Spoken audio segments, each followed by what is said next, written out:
I've been taking care of patients with Crohn's disease for 10 plus years now.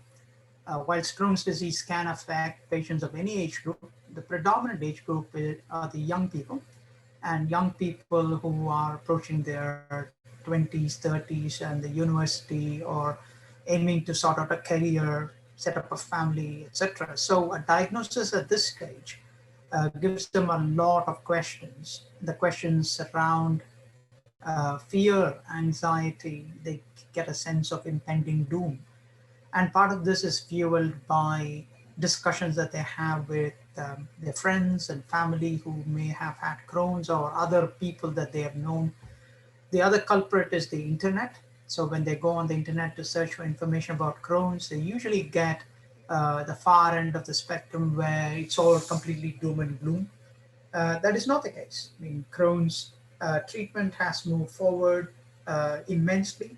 And in my practice, I aim to break those barriers. The aim is to give the patients clear information based on evidence, data, and guidelines. This in itself will help the patient to cope with their condition much better than otherwise.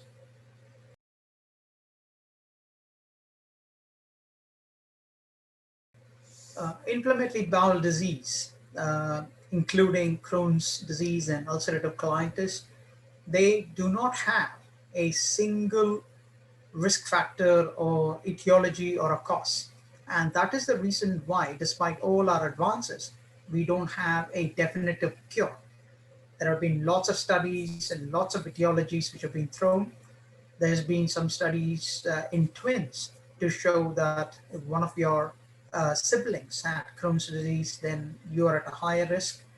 There have been studies on food products, particularly the processed meat, and some studies have shown that if your diet has a lot of processed meat, then you have a high risk of developing inflammatory bowel disease. The bacteria in your gut has been promoted as a probability etiology. That has not been completely proven, although a lot of research is going into that. There's also etiology suggested, i.e., chronic infections like tuberculosis during travel, or previous appendicitis as a child, or viral infections.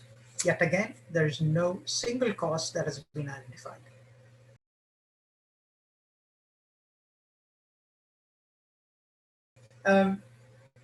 One of the questions that patients ask me is what's going to happen to the Crohn's disease over a period of time. It's absolutely important that the patient understands that inflammatory bowel disease, whether it's Crohn's disease or ulcerative colitis, is a condition which is going to be with you for life. It will wax and wane in its severity, but it is always there on the background. Why is it important to understand this? It is only then you become compliant in engaging with a specialist, being on the right medications to keep it under control. If you did not take any treatment, your own immune system will control your symptoms, and you will go through good periods and bad periods. But if you don't take medical management, the good periods will become shorter and the bad periods will become longer. And also, not to forget, both these conditions, Crohn's and ulcerative colitis, can lead to complications, including bowel obstruction and bowel cancer. It is therefore absolutely vital that patients understand this and take appropriate treatment.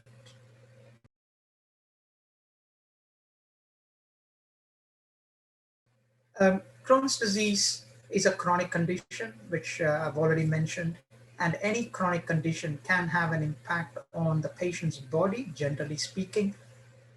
Patients with chronic diseases, not only Crohn's, feel generally weak, tired, exhausted. Particularly with Crohn's, the symptoms depend on which part of your gut system it involves. So Crohn's can involve any part of your gut system, starting from your mouth to your anus. So if it involves your mouth, patients end up having mouth ulcers, difficulty in chewing, finding foodstuffs being very hot or intolerable. So that will lead to reduced appetite and weight loss. If it involves the stomach, usually they have symptoms like reflux or acidic indigestion, feeling sick, wanting to vomit, and again, weight loss. If your small bowel is involved by Crohn's disease, it leads to malabsorption of your essential nutrients. So you become weak in your essential vitamins, which will have their own effect.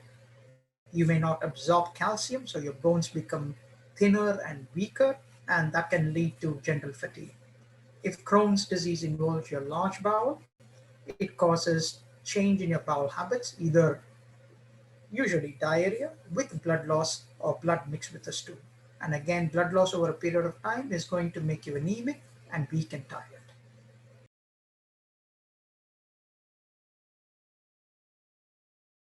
Uh, Treatment of Crohn's disease starts with lifestyle modification. Whilst there are several etiologies thrown in as a cause, but none proven, it is still important to maintain a healthy diet.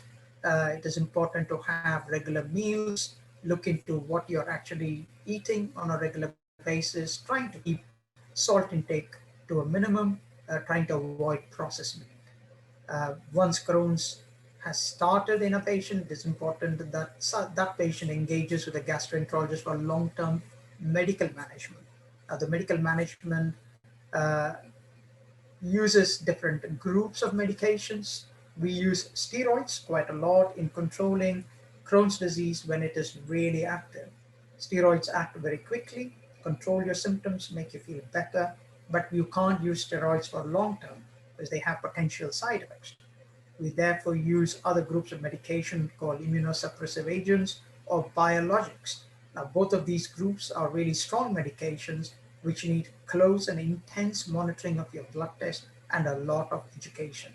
It is important that this group of medication is initiated, monitored, and managed by a gastroenterologist and a team. And it is therefore important that you, as a patient, engage with the right specialist for long term care.